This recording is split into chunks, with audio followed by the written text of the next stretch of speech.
రాజకీయాల్లో ఇప్పుడు ప్రతిపక్షం అంటే రోడ్డెక్కి పోరాటం చేయాల్సిన పని లేదు. ఆ పని చేయాల్సినప్పుడు చేయవచ్చు. కానీ రోజు సోషల్ మీడియా ద్వారా ప్రభుత్వంపై విరుచుకుపడవచ్చు. ఈ విషయంలో బీఆర్ఎస్ కి సోషల్ మీడియా సైన్యం ప్రభుత్వంపై ఓ రకమైన యుద్ధం చేస్తోంది. సోషల్ మీడియా సైన్యానికి రూల్స్ ఏమీ ఉండవు.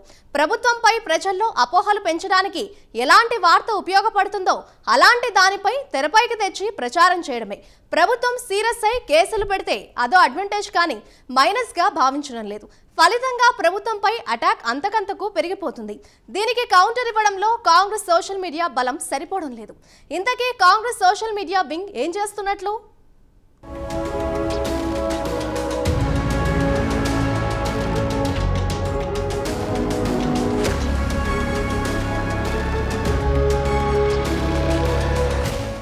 రాజకీయాల్లో నిజమా ఫేకా అన్నదానికి ఇప్పుడు విలువలేదు.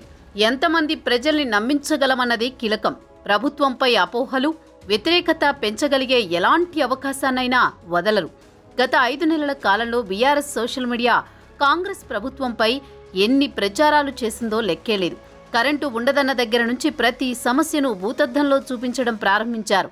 చివరికి మంత్రులు కూడా స్పందించాల్సి వచ్చింది.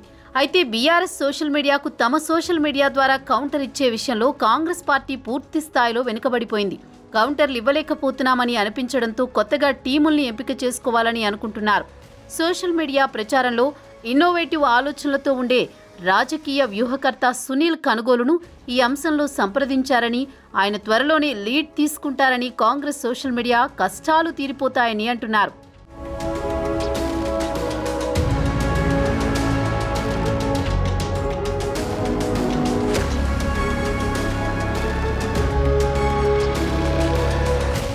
మరోవైపు తమ ఓటమికి ప్రజల కన్నా సోషల్ మీడియాదే ఎక్కువ బాధ్యత అన్నట్లుగా ఎప్పుడు అవకాశం దొరికినా కేటీఆర్ కామెంట్ చేస్తూనే ఉంటారు.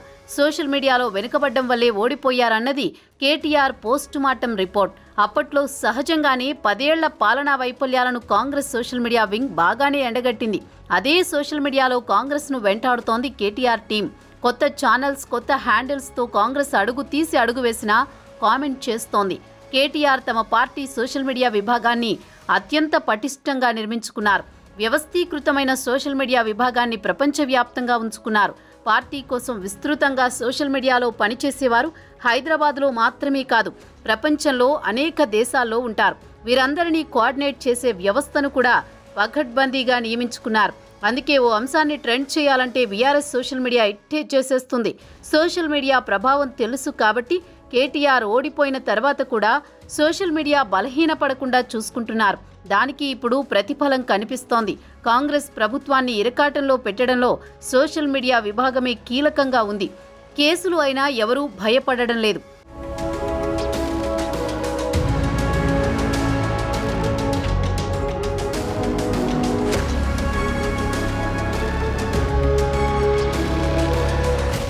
రేవంత్ రెడ్డి అమెరికా పర్యటనకు వెళ్లారు. అధికారుల, మంత్రుల బృందంతో ఆయన వెళ్లారు. పెట్టుబడుల ఆకర్షణలో గత 10 ఏళ్లుగా తెలంగాణ ప్రభుత్వంలో అత్యంత క్రియాశీలకంగా పనిచేసిన అధికారి జయేష్ రంజన్. కేటీఆర్ ఎప్పుడు విదేశీ పర్యటనకు వెళ్లినా ఆయనే పక్కన ఉంటారు. మొత్తం పెట్టుబడుల వ్యవహారాలు, ఎంఓయూలు, చర్చలు ఆయన పర్యవేక్షణలో జరుగుతాయని అధికారులందరికీ తెలుసు. కాంగ్రెస్ ప్రభుత్వం వచ్చిన తర్వాత కూడా ఆయనకు ప్రాధాన్యం తగ్గలేదు. బీఆర్ఎస్ హయాంలో ఎంత ప్రాధాన్యం ఉందో కాంగ్రెస్ హయాంలోనూ అంతకంటే ఎక్కువ ప్రాధాన్యం లభిస్తోంది. తాజాగా రేవంత్ పర్యటనను కూడా ఆయనే సమన్వయపరుస్తున్నారు.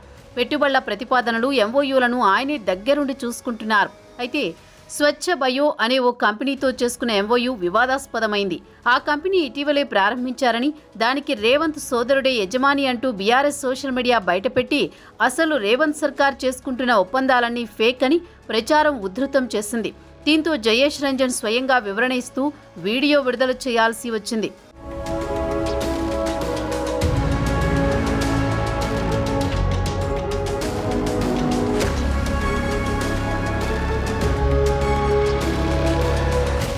ఇదే సమయంలో అధికారంలోకి వచ్చాక Congress social media team speed కూడా తగ్గిపోయింది. కానీ ఇలా పని కాదని సీఎం రేవంత్ రెడ్డి గట్టిగా సూచించినట్లు తెలుస్తోంది. దీంతో సునీల్ కనుగోలు టీం దిద్దుబాటు చర్యలు చేపట్టింది. మళ్లీ యాక్టివ్ అయ్యేందుకు ఏర్పాట్లు చేసుకోవడమే కాదు, ఇక గత 10 సంవత్సరాల్లో బీఆర్ఎస్ చేసిన తప్పులను మరోసారి ఎత్తి చూపేందుకు సిద్ధమవుతోంది. ఎన్నికలయ్యాక ఉద్యోగుల సంఖ్యను భారీగా తగ్గించిన సంస్థ ఇప్పుడు మళ్లీ కొత్తగా ఉద్యోగులను తీసుకుంటోంది. ముఖ్యంగా సోషల్ మీడియా వింగ్లోని హైరింగ్ ఎక్కువగా ఉన్నట్లు సమాచారం. రేవంత్ రెడ్డి అమెరికా పర్యటనలో కుదుర్చుకున్న ఒప్పందాలన్నీ ఫేక్ కంపెనీలతో అంటూ బీఆర్ఎస్ 3 రోజులుగా చేస్తున్న ఆరోపణలకు గట్టిగా కౌంటర్ ఇస్తోంది. కాంగ్రెస్ సోషల్ మీడియా వింగ్ గతంలో మీరు కుదుర్చుకున్న ఎంఓయూల సంగతి ఏంటి అంటూ పాత ఒప్పందాలను బయటకు తీస్తోంది. ఇలా అంశం ఏదైనా విమర్శకు ప్రతి విమర్శతో రెడీగా ఉండేలా సోషల్ మీడియా వింగ్ను రెడీ చేసింది కాంగ్రెస్. సీఎం సోదరుడి బర్త్డే ఫోటోల విమర్శలకు గతంలో కేసీఆర్ కుటుంబ సభ్యుల బర్త్డే హంగామా వీడియోలతో కౌంటర్ ఇచ్చింది. ఇలా ప్రతి అంశానికి బీఆర్ఎస్కు కౌంటర్ ఇస్తోంది కాంగ్రెస్. దీంతో ఎలాగూ అసెంబ్లీ లేదు, ఇక రాజకీయ నేతల మాటల యుద్ధం అంతా సోషల్ మీడియాలోనే కనబడుతోంది.